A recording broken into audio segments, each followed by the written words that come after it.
Welcome to Gas, the true story of a toxic train derailment. I'm Ron Scholl. Last time on Gas, we considered how A-Rail might have contributed to the failed rail that caused the Alberton chemical spill, and how various stresses in combination with rail wear played a role. We now continue with Part 6, Chapters 19 through 21. Chapter 19, Theories. Epigraph. Plaintiffs, are there any derails that you are of the opinion that were simply an act of God? Chief Engineer Keller answered that with some, it was difficult to see what could have been done to prevent it. Ronald Dunn was the only rail expert retained through all plaintiff liability cases. Based in Virginia, the civil engineer had over 40 years' experience in the railroad industry and was an expert on railroad engineering and rail wear limits. His argument hinged on rail wear. Dunn held that excessive wear could lead to overstressed rail and then fatigue failure, regardless of inclusions, but in this case, excessive rail wear on the high rail in curve 155 resulted in both the running surface of the rail and the wheel rail contact stresses moving closer in proximity to the inclusion present in the head of the A rail, Dunn reported. Repetitive and concentrated dynamic wheel loads on the rail, which also overstressed in bending, thereby caused the initiation of the VSH, he said. Old, worn, dirty rail. Dunn believed the VSH existed for certainly well over a month based on his experience and the amount of time it would normally take a VSH to grow several feet. The Sperry test showed an anomaly 6 weeks before the derailment.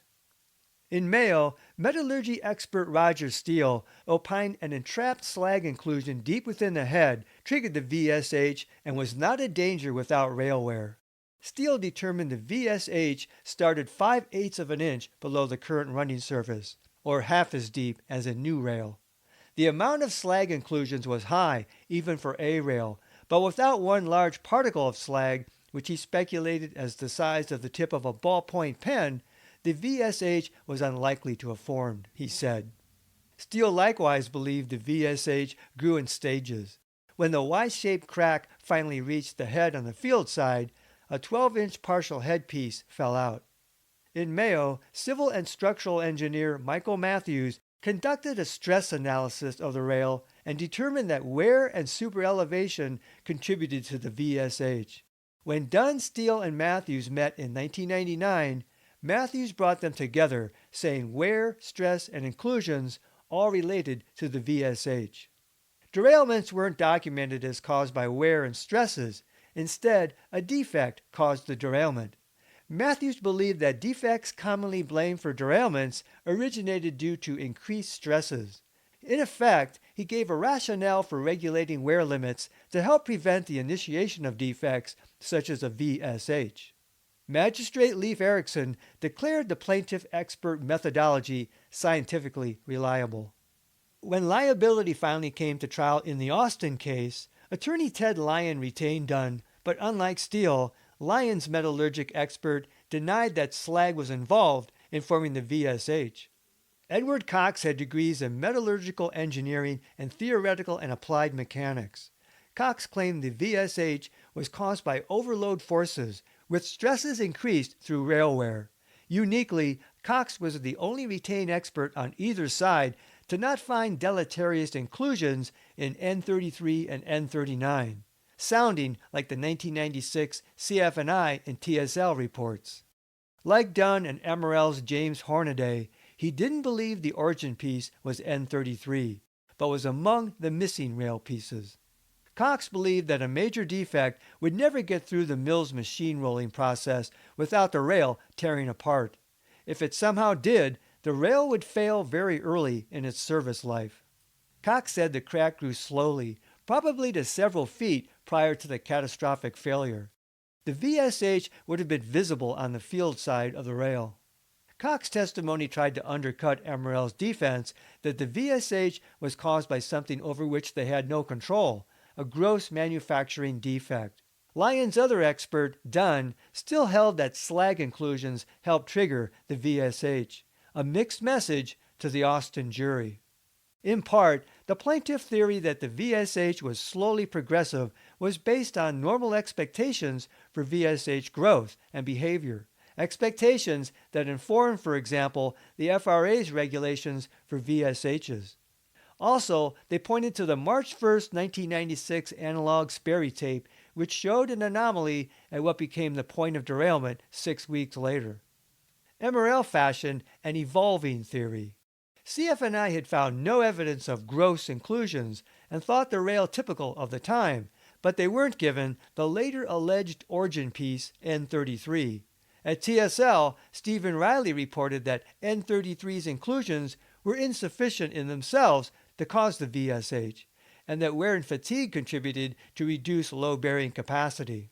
MRL then retained metallurgist James Hornaday, the first expert to identify a void or closed pipe, later dubbed a non-bonded area, and significant inclusions in N33, but who believed N33 was not the origin piece, which he thought missing. MRL dumped Hornaday after Schlepp and kept Jude Igwemizi, and then hired Riley after he left TSL. Only in June of 1998 did MRL declare N33 the origin piece, when their experts and attorneys convened at Mid-States Lab in Broken Arrow, Oklahoma, and developed the opinion that the VSH began in the non-bonded area of N33, as opposed to other areas of inclusions. Now Riley concurred with the MRL team that the non-bonded area was the specific origin point. Riley said in the statement MRL attorneys prepared for him that he was no longer sure if wear was even a contributing factor. James Freeling, Gary Wolf, and Jude Igwemizi would present the expert rail testimony for MRL's liability defense in Austin v. MRL. Mechanical engineer Freeling was the first MRL expert to opine that a non-bonded area was the specific point of VSH origin, though he was not a metallurgist nor a rail expert and had never previously examined a VSH nor a rail. Freeling coined the term non-bonded area for MRL.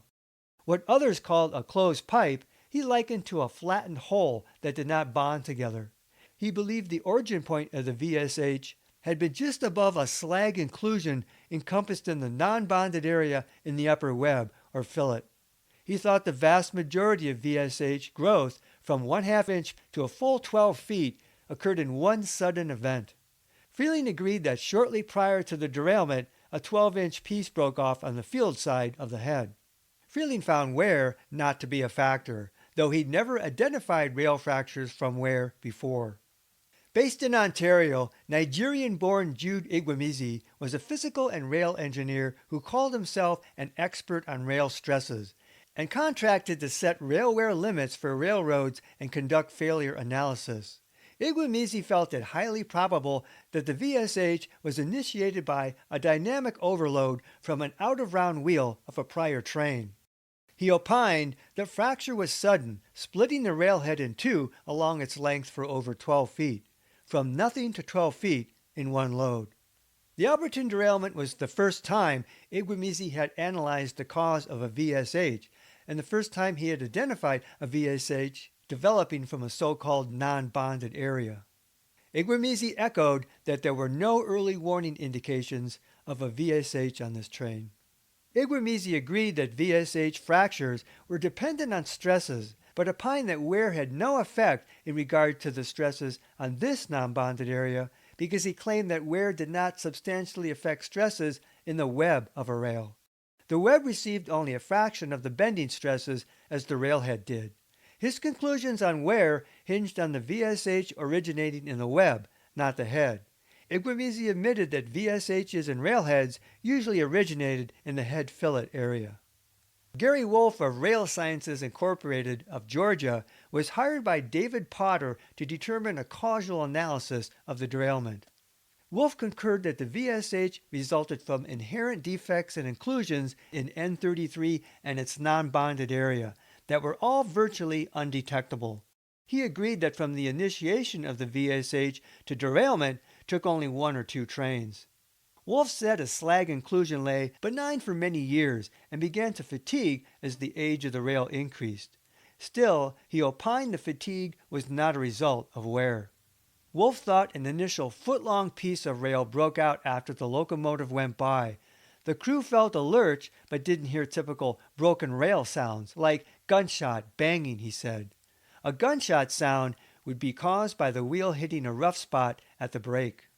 Ronald Dunn also thought the lurch meant a piece, unrecovered, had completely broken out, not just the head field side.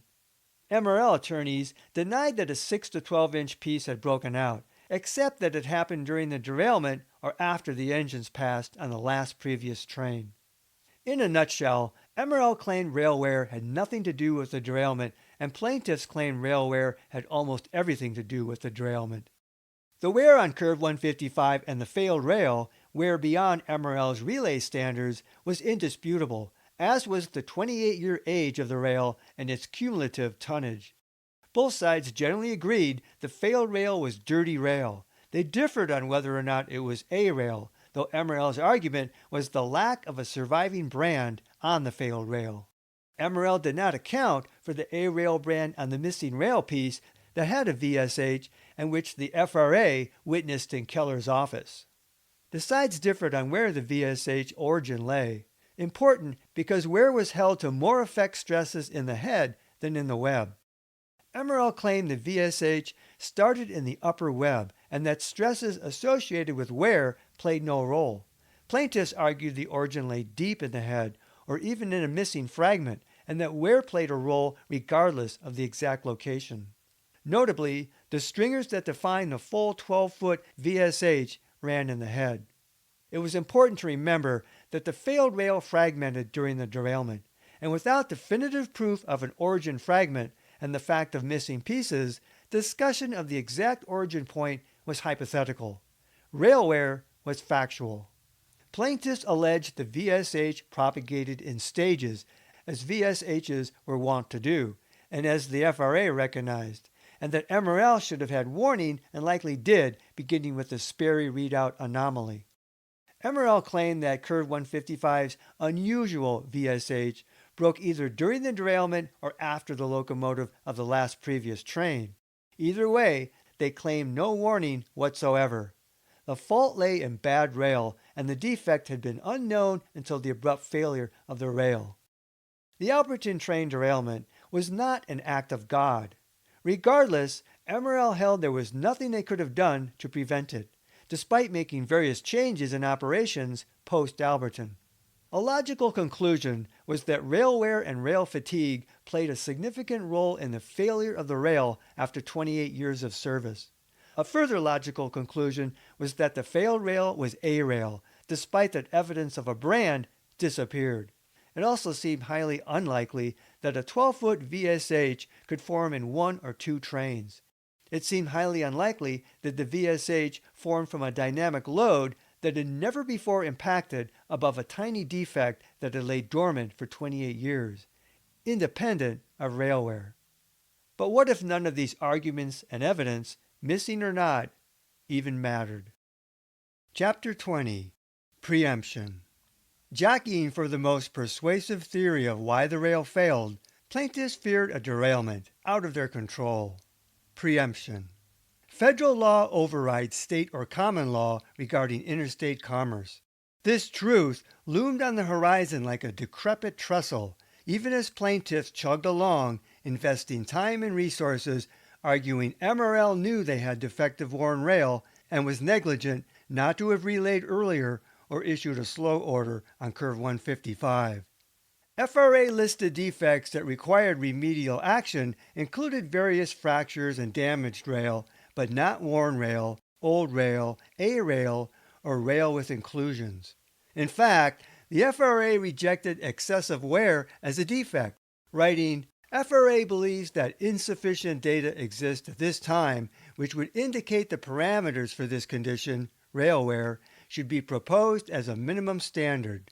FRA believes the remedial action tables and specifications better address the risks associated with rail failure. These risks are primarily dependent upon defect type and size and should not be dependent upon the manner or mechanism which reveals the existence of the defect. In other words, the FRA was concerned about the manifestation of a rail defect, not the underlying causes. This policy ignored expert and railroader agreement that rail wear alone could eventually lead to rail failure by sheer loss of load-bearing capacity. Plaintiffs also argued that rail wear allowed inherent defects such as slag inclusions to create vertical split heads.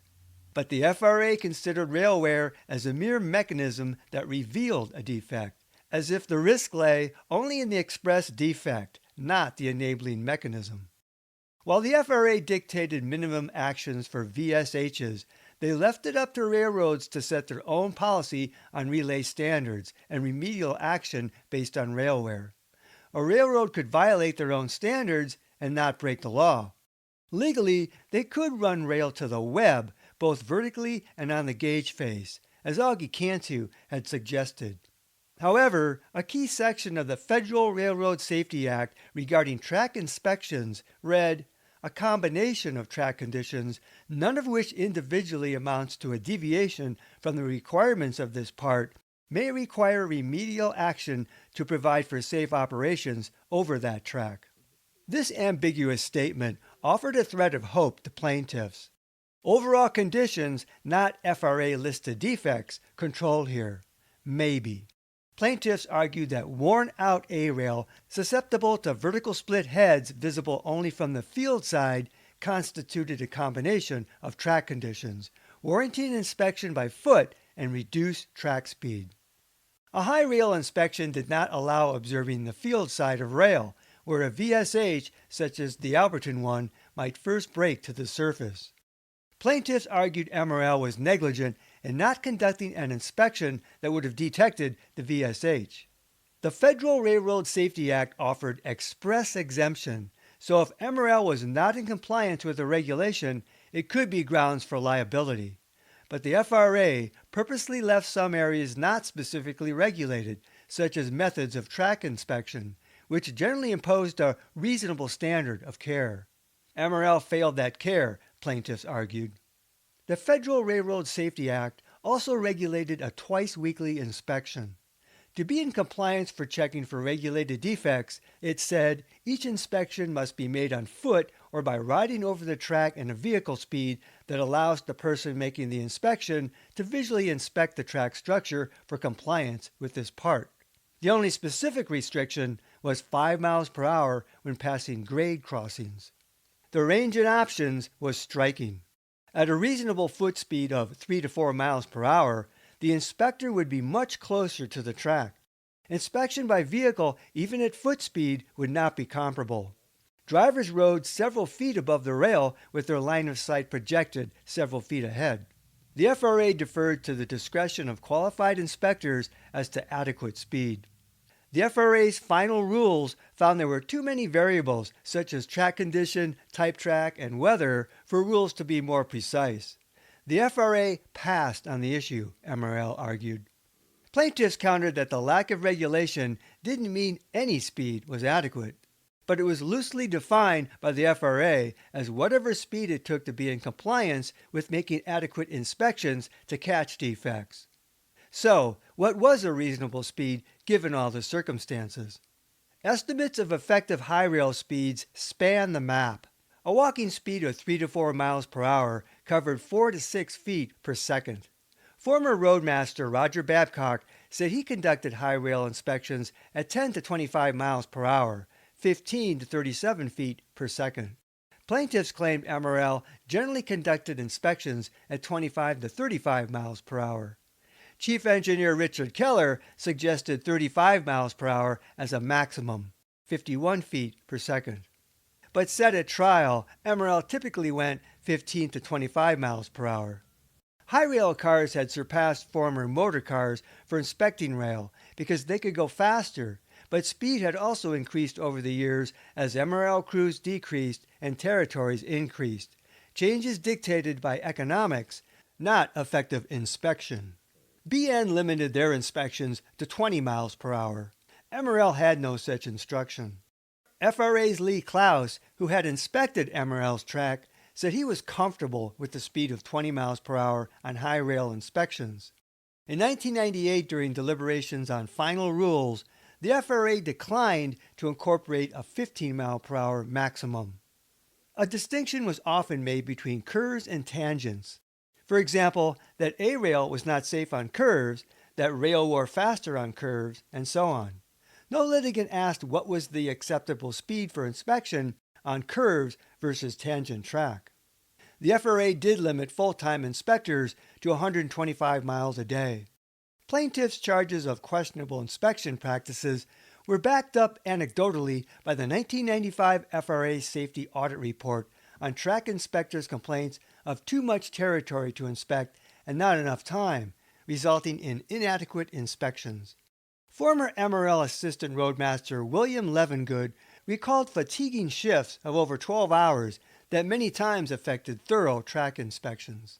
Worker fatigue aside, what speed was too fast to catch vertical split heads or even a small breakout? At a speed of 25 miles per hour, a 1-second distraction or lapse in concentration could result in about 37 feet of track missed, and a full second of concentration on one side of the track meant 37 feet on the other side whisked by unobserved. Plaintiffs provided a list of things inspectors had to watch for at 25 miles per hour while covering the span of 2,200 feet of rail, or 4,400 feet worth for both sides. In 1 minute, vertical split heads, horizontal split heads, base fractures, corrosion, transverse defects, bad welds, bad apples among 1,300 rail ties, 2,600 tie plates, 2,600 rail anchors, and 20,000 spikes, as well as check the ballast and track geometry for proper gauge. The driver's eyes were about 6 feet above the rail, looking beyond the end of the hood. This was speed scanning from on high, fallible human eyes, and mental focus. Plaintiffs argued MRL should have done more walking inspections on curves because a high rail wouldn't enable small but visible cracks to be found.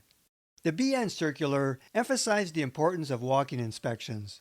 The roadmaster and track inspectors should walk as many miles of track as possible each week, it said.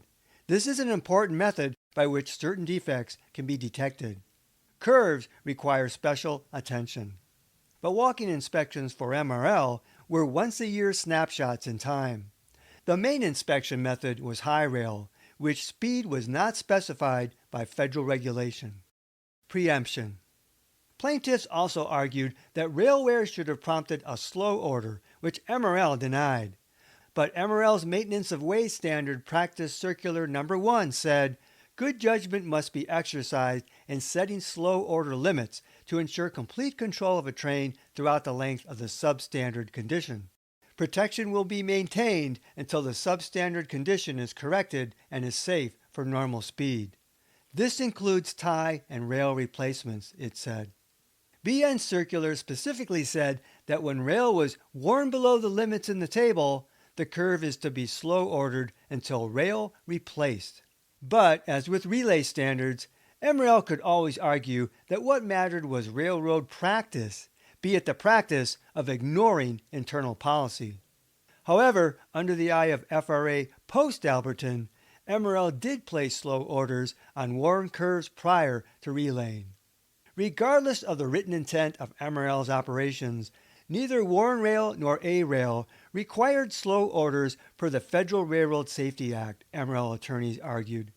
FRA slow order rules only addressed listed defects. Preemption. In sum, MRL cited preemption in denying that they should have done something more or different or faster than required by federal law regarding slow orders, track inspections, remediation of defects, or relaying worn rail or A rail. If MRL was in compliance with federal regulations, there was no basis for negligence, and state law could not override. But how to interpret imprecise regulations? The plaintiffs argued preemption existed only if the regulations were precise, such as a 5-mile-per-hour speed for inspecting crossings. But MRL also cited the doctrine of negative preemption, that state law could not regulate something that the FRA rejected regulating, such as rail wear or inspection speed. Plaintiffs cried that MRL was trying to prevent a jury from hearing evidence of violations by seeking to have judges summarily order on preemption. The long-anticipated ruling on preemption came in January 2000 in the Mayo case. Both parties agreed that to the extent federal regulations addressed an issue, preemption applied. But Magistrate Erickson found that MRL's argument that preemption applied even in the absence of compliance was not well taken. The question then was whether MRL negligently failed to comply with regulations. Erickson ordered plaintiffs could contest whether MRL inspectors met inspection regulations and whether the 40-mile-per-hour allowable operating speed on curve 155 only applied absent a reportable defect or some local safety hazard which would require action such as reduced speed, he said. Erickson ruled that the vertical split head was a local safety hazard requiring action. However, because neither warn rail nor A-rail was identified by the FRA as a reportable defect, they could not be used as proof of a violation requiring a reduced operating speed, regardless of MRL's own operating rules. A VSH defect did require a slow order and remediation, so the burden on the plaintiffs was to prove MRL knew in advance about the VSH and failed to act. With railware and A-rail untouchable, a key hope for plaintiffs was arguing the regulatory clause that addressed a combination of track conditions, though none were individually violations, as triggering prompt remedial action. With high rail speed, the regulations mandated inspections that allowed compliance with regulations. Here, Erickson ruled against automatic preemption. Plaintiffs were allowed to show evidence to prove inadequacy and noncompliance as to the manner of inspections. Plaintiffs argued that MRL knew about the warn rail, the A-rail, the heavy traffic, and hazardous cargo, and this combination required more special inspections to comply with regulations. Judge Malloy adopted Erickson's order on preemption. In the Austin case, plaintiffs asked for a reconsideration regarding the frequency of track inspections.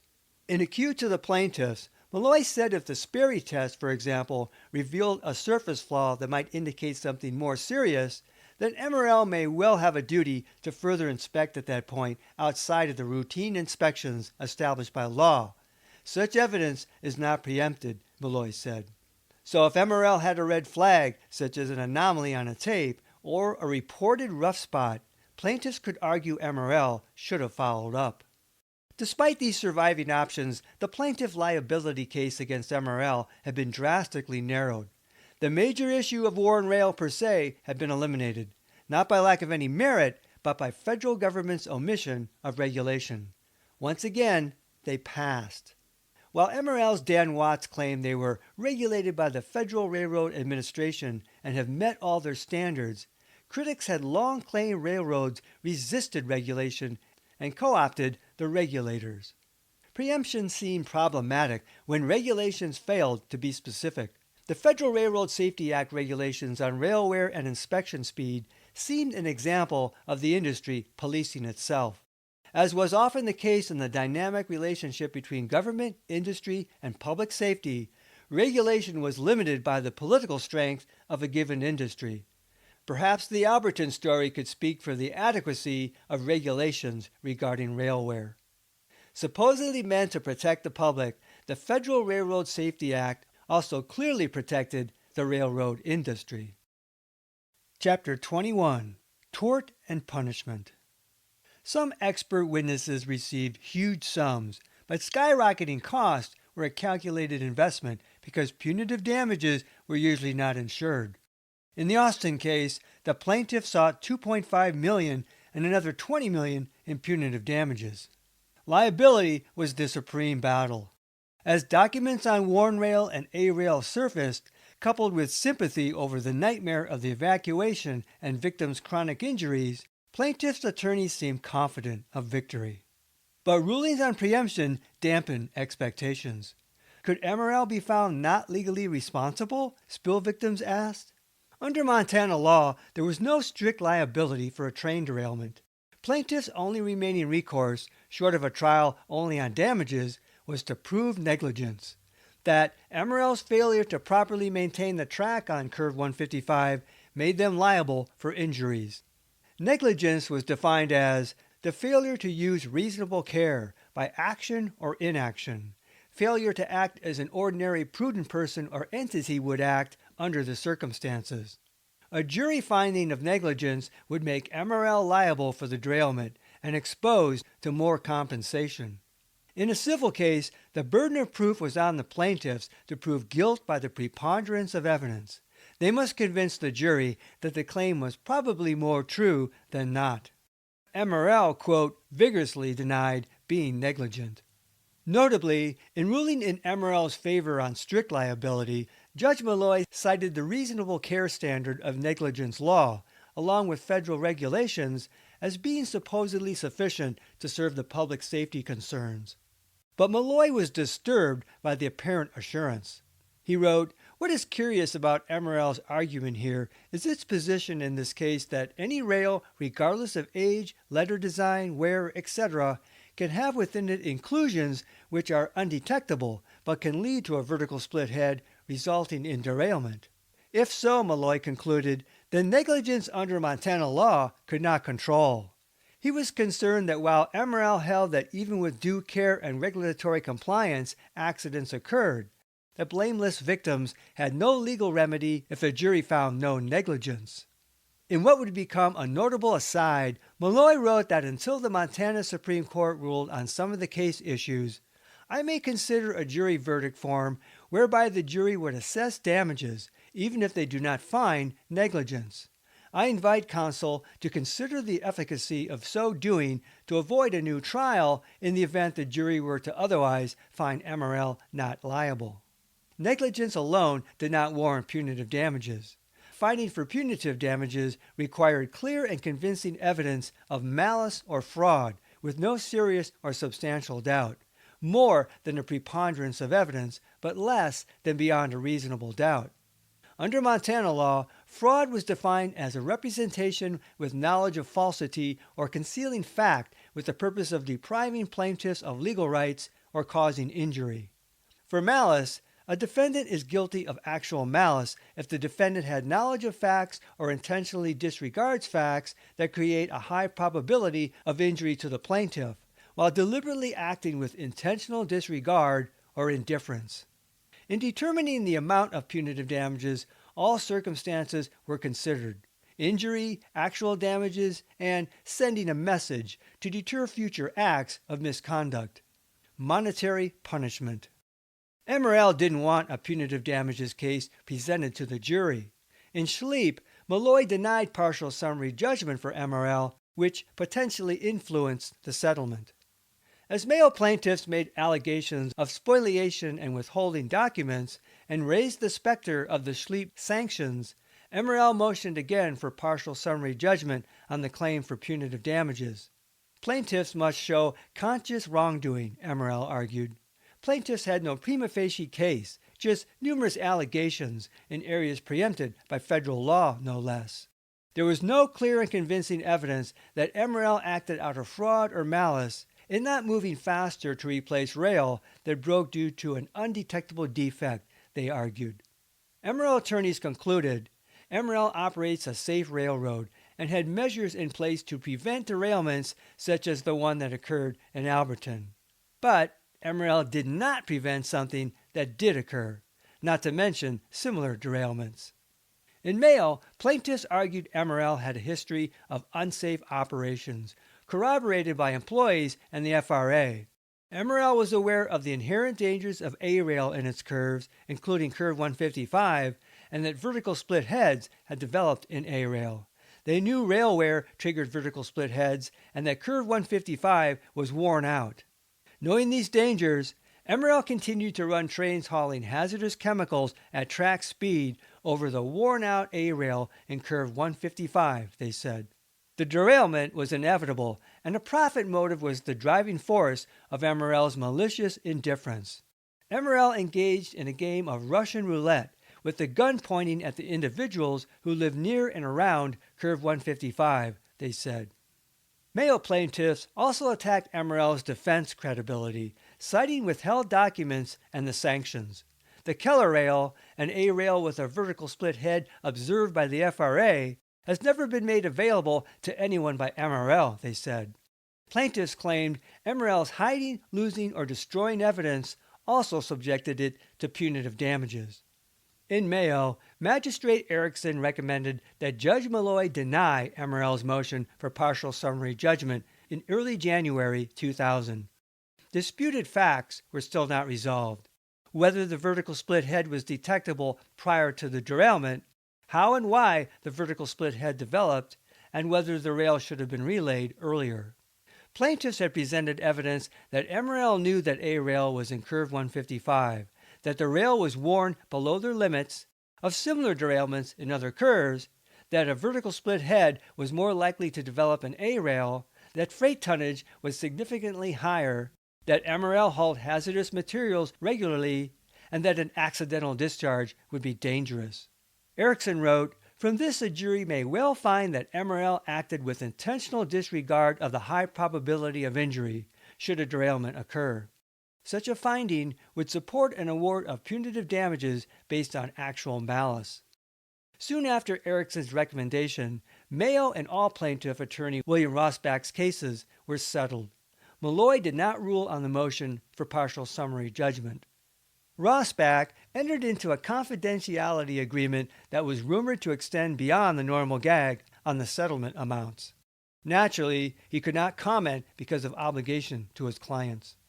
To the surprise of Ted Lyon and his clients, Judge McLean in Missoula County District Court ruled in favor of MRL's motion for partial summary judgment on punitive damages in late August 2000. The burden of proof was now shifted to plaintiffs to establish a prima facie case of actual malice.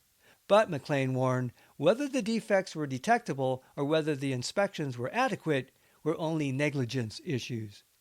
McLean distilled the issue to the vertical split head. MRL had no knowledge of it and therefore had not disregarded it, and plaintiffs had not established that rail wear caused the vertical split head. Notably, McLean did not address the Federal Railroad Administration clause. A combination of track conditions may require remedial action to provide for safe operations over that track, in dismissing A rail and worn rail as not being reportable defects. McLean's ruling was not binding in federal court, and Judge Malloy still had to rule in the Austin case, which would become Attorney Lyon's test case.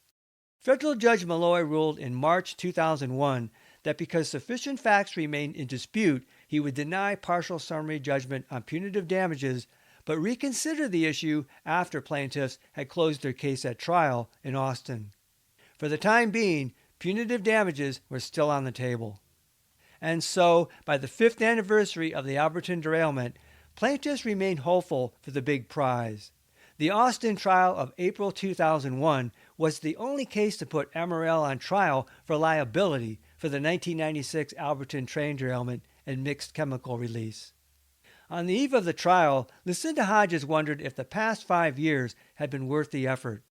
It had felt right to fight for answers, but now she feared nothing would come of it. Even Bob Martin's case had led to nothing. She would probably end up filing for bankruptcy. Hodges feared the plaintiffs were being led to slaughter, that there would be no justice. Next time on Gassed, the true story of a toxic train derailment. The only case to try MRL for liability over the Alberton derailment and chemical spill pits plaintiff Sam Austin versus MRL and Burlington Northern. At stake is also MRL's negligence and potential punitive damages. The outcome will likely affect all remaining lawsuits. Until then, this is Ron Scholl. Thanks for listening. This podcast is adapted from the book Gas, the true story of a toxic train derailment. Visit Amazon.com to see the 2-book series. To access support material in the book, such as maps, photos, illustrations, and video links, visit my Facebook page Gas, the true story, or watch my Gas playlist on my YouTube channel at RL Scholl.